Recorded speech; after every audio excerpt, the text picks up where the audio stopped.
सभी साथियों को नमस्कार, हार्दिक अभिनंदन, आभार। आज हम 72,000 बैच के सभी साथी अपने सेवा काल के 1 दशक पूर्ण होने पर खुशी मना रहे हैं।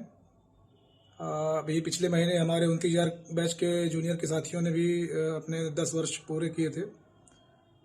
पर क्या वास्तविक खुशी है आज का दिन, ये सोचनीय है।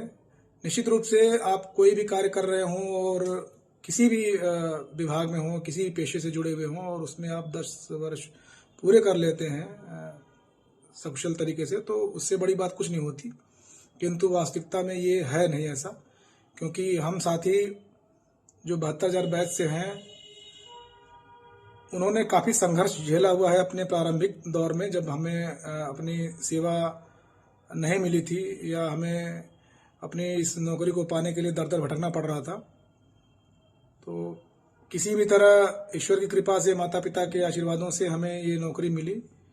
किंतु देखा जाए व्यवहारिक रूप से तो ये नौकरी जो सुख, जो आनंद दे सकती थी, वो वाह जनपद में कार्यरत ये सभी साथी अभी तक उस सुख से वंचित हैं।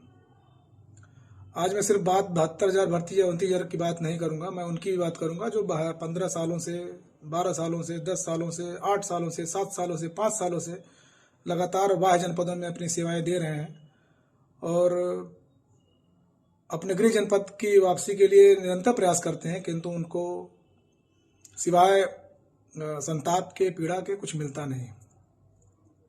साथियों, ये बड़ी ही ये आश्चर्य वाली बात समझिए। मेरी समझ में, मेरी जानकारी में ये ऐसा पहला मौका हो रहा है जब कोई भी इस बेसिक विभाग में साथी 10-15 वर्षों से एक ही जिले में नियुक्त है, वाह जनपद का अपने घरों से दूर, अपने गृह जनपद से दूर, और उसको स्थानांतरण का लाभ नहीं मिल पाया है। अब पॉलिसी कैसी बन रही है, क्या बन रही है, ये हम सभी जानते हैं।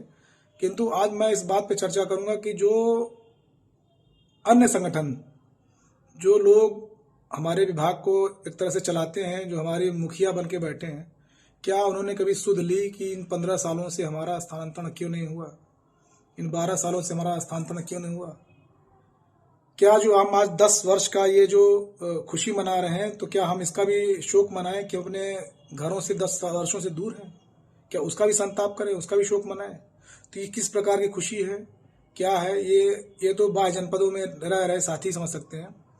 किंतु इसके लिए मैं सिर्फ ये कहूँगा कि हमारी इस दशा के लिए यदि कोई जिम्मेदार है तो हमें उसकी अकाउंटेबिलिटी तय करनी होगी और अपने हक के लिए हमें पुनः लड़ना होगा, संघर्ष करना होगा। मैं पुनः शब्द का इस्तेमाल इसलिए कर रहा हूँ क्योंकि पिछले वर्ष भी हम लोगों ने काफ़ी प्रयास किया था और उसके कुछ परिणाम भी आए थे, किंतु वो काफ़ी नहीं है। तो उस चीज़ को हमें अगर आगे बढ़ाना है, हमारी जो ऐच्छिक मांग है, लक्ष्य है कि हमें स्थानांतरण मिले, हम अपने घरों को, अपने गृह जनपद को वापसी पाएं और अपनी सेवा अपने माता पिता, अपने परिवार के बीच में रहते हुए करें, तो उसके लिए हमें आपस में एकजुट होकर, एक साथ मिलकर पुनः संघर्ष करना होगा। साथियों, कहना बहुत कुछ है, बहुत सी बातें हैं, अगर बात की जाए तो बहुत लंबी हो जाएगी, किंतु संक्षेप में सिर्फ इतना कहना है कि हमें अपने स्थानांतरण के लिए स्वयं प्रयास करना होगा, क्योंकि मैं पिछले कई दिनों से देख रहा हूँ, महीना भी कह सकते हैं, कि जब जब कोई ऐसी आंच आती है विभाग की, ऐसी पॉलिसी बनती है जिससे संगठनों के पदाधिकारियों को दिक्कत होती है, वो तुरंत मोर्चा खोल देते हैं। लेकिन जिन चीज़ों से उनका कोई वास्ता नहीं होता या वो डायरेक्ट उससे टच में नहीं रहते या डायरेक्ट उससे उनका कोई नुकसान नहीं होता, तो उसके बारे में बात भी नहीं करते। अभी मर्जर वाली बात हुई थी तो सभी एक हो गए थे। अभी ऑनलाइन व्यवस्था की बात चल रही है, सब एक हो जा रहे हैं। ऐसे तमाम चीज़ें हैं जो उनको लगता है कि वो उनको लिए दिक्कत करेगी, वो एक हो जाते हैं। किंतु जब स्थानांतरण की बात आती है, जब हमारे गृह जनपद की वापसी की बात आती है, तो उनके मुंह पे ताला लग जाता है। तो हमें किसी अन्य का मुंह नहीं देखना है, ना हमें इंतजार करना है कोई चाबी लेके आएगा और हमारी किस्मत का ताला खोलेगा। तो हमें खुद से अपनी किस्मत बनानी है और खुद ही अपने इस दुर्भाग्य को, ताले को अपने चाबी से खोलना है। ये तभी खुलेगा जब हम आप मिलके पुनः एक साथ संघर्ष करेंगे। साथियों, हमारा संघर्ष शुरू होगा हमारे जिलों से, जहां जहां हम नियुक्त हैं। योजना ऐसी है कि हम सभी साथी जो वाय जनपदों में नियुक्त हैं और स्थानांतरण के लालसा रखते हैं, वो सभी लोग एक निश्चित दिन पे अपने जिलाधिकारी महोदय को 1 दिवसीय धरना ज्ञापन का कार्यक्रम करेंगे, उनको ज्ञापन सौंपेंगे, क्योंकि एक तरह से वार्म अप भी हो जाएगा। ये कार्य पिछली साल भी हुआ था, लेकिन इस वर्ष भी हो जाएगा। इससे लोगों में पुनः एक उत्साह का संचार होगा और फिर इसके बाद ये जो जितना भी कार्यक्रम है, 1 दिवसीय कार्यक्रम ज्ञापन धरना का कार्यक्रम होगा, ये सभी जिलों में एक साथ होगा।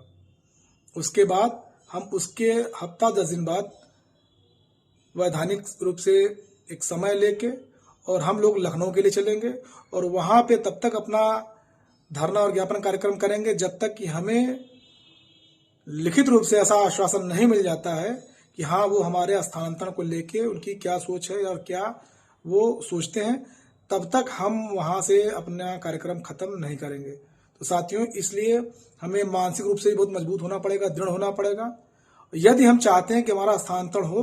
क्योंकि अभी जल्दी ही आपने देखा होगा कि माध्यमिक में भी कुछ स्थानांतरण हुए हैं, सिर्फ उनके धरना ज्ञापन की वजह से हुए। तो क्या उनके ऊपर प्रेशर नहीं था? क्या उनकी वजह से वहां जिन जिलों से उनका स्थानांतरण हुआ वहां पे अध्यापन कार्य बाधित नहीं हो रहा होगा? सिर्फ हमारे बेसिक में और इस खास तौर पे जो 8 जनपद आकांक्षी जनपद हैं, यही के शिक्षकों ने ही बीड़ा उठाया है पूरे समाज का वो करने के लिए, कल्याण करने के लिए। और हम कर भी रहे हैं, ऐसा नहीं कि हमें इससे कोई वो है, हम कर रहे हैं। आज देखेंगे तमाम हमारे शिक्षक साथी बीएलओ ड्यूटी में लगे हुए हैं, कई साथी जनगणना की ड्यूटी भी कर रहे हैं, अभी शुरू हो गई है कुछ ब्लॉक में। तो साथी तो हमारे काम कर ही रहे हैं और मैक्सिमम जितने वाह साथी हैं उन्हीं की ड्यूटी भी लगती है। तो काम तो हम कर ही रहे हैं, सारा सब कुछ करते हैं। लेकिन हमें पीड़ा इस बात की है कि हमें हमारा जैसे अन्य शिक्षक अपने घरों पे रहते हुए कार्य कर रहे हैं, तो हम वो काम क्यों नहीं कर सकते जबकि हम अपने घरों से 10-15 सालों से दूर हैं। तो इस पीड़ा को हमारे अधिकारियों को समझना होगा, हमारे विभागीय मंत्रियों को समझना होगा, हमारे मुखिया को समझना होगा। तो उसके लिए हमारी आवाज़ वहाँ तक पहुँचे, हमें एक सुर में एक साथ ये बात कहनी होगी, बोलना होगा। तो साथियों, जल्द ही तमाम जितने भी ग्रुप्स बने हुए हैं व्हाट्सएप के, सोशल मीडिया के, उसके माध्यम से हमारा 1 दिवसीय धरना ज्ञापन कब होगा जिले वाइज उसकी रूपरेखा बता दी जाएगी। उसके बाद हमारा लखनऊ में कब होगा धरना ज्ञापन का कार्यक्रम, उसकी भी विधिवत जानकारी दी जाएगी। तब तक के लिए मैं आप सभी साथियों से विनम्र अनुरोध करूंगा कि आप लोग किसी भी अन्य प्रकार के मुगालते में न रहें कि आपका जीवन सुधारने के लिए कोई अन्य आएगा आगे। आपको ही स्वयं आना होगा और आपको ही स्वयं करना होगा। इसलिए भाइयों, आप सभी लोग एक साथ मिलकर सबको प्रेरित करिए, दृढ़ निश्चय करिए, संकल्प करिए कि हमें अपने स्थानांतरण के लिए लड़ना है, संघर्ष करना है। थोड़ा सा अगर मोटिवेशन रखते हैं अपने अंदर, थोड़ी सी हिम्मत रखते हैं, तो निश्चित रूप से मान चलिए कि हम वो काम कर लेंगे। और अभी एक सुनहरा मौका आ रहा है इस शीतकालीन अवकाश का, जिसमें हम स्थानांतरण की मांग पूरी तरीके से रख सकते हैं उसके पहले।